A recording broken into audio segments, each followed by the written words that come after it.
Hi Soujanya, good morning. Good morning. Vinayaka Chavithi శుభాకాంక్షలు. Same to you. Okay, మీ అందరికీ వినాయక చవితి శుభాకాంక్షలు. మన ఛానల్ తరపు నుంచి అందరికీ మన సబ్స్క్రైబర్లందరికీ వినాయక చవితి శుభాకాంక్షలు. సో మీరు వినాయక చవితి ఎలా చేసుకున్నారో కామెంట్ రూపంలో చెప్పండి.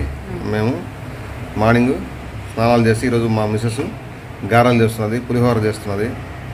పులిహోర అయిపోయింది, పులిహోర గారెలు చేస్తున్నది.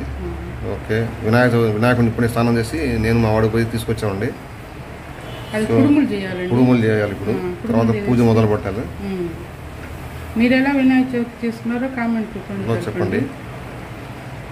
గారెలు ఈరోజు, కుడుములు, పులిహోర, తర్వాత ఇంతే కదా.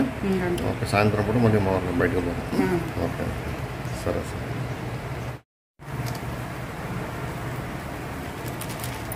మామూలు గారెలు చేస్తున్నాం, మసాలా గారెలు కాకుండా. మనకి నైవేద్యం పనికిరావు. అదే ఉల్లిపాయలు అవి వేస్తే దేవుడికి పెట్టాలి.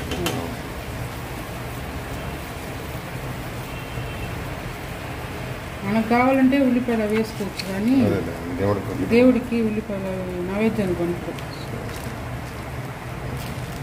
గారెలు తీసి కుడుములు మొదలు పెట్టేసి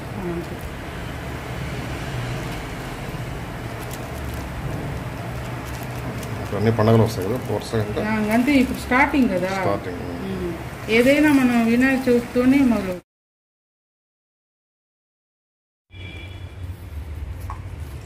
కుడుములు మొదలు పెట్టవా? కుడుములు ఇప్పుడు గారెలు అయిపోయి కుడుములు చేస్తాం. 1.5 కప్పు తీసుకుంటున్నాను వాటరు.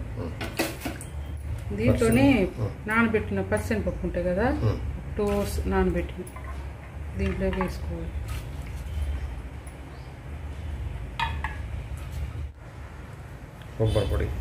కొబ్బరి 2 spoons, పచ్చి కొబ్బరి కూడా వేసుకోవచ్చు. పచ్చెనపప్పు ఉడికింది, తర్వాత 1 కప్పు బెల్లం. మనం ఏ వాటర్ తీసుకున్నాం కప్పు, ఆ కప్పుతో బెల్లం, మన స్వీట్నెస్ బట్టి కూడా బెల్లం తీసుకోవచ్చు. ఇలాచి పొడి,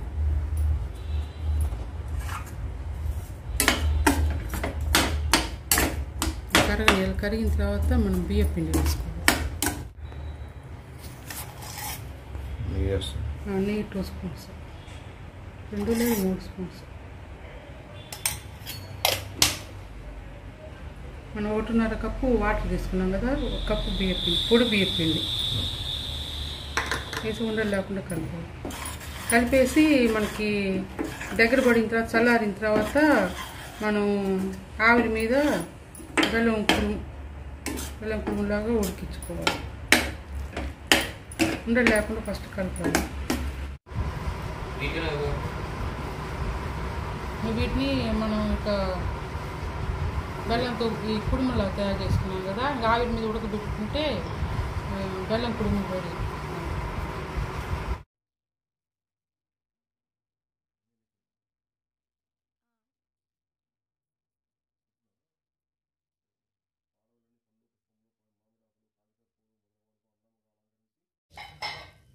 దాదాయ నమః, ఓం విఘ్నేశ్వరాయ నమః.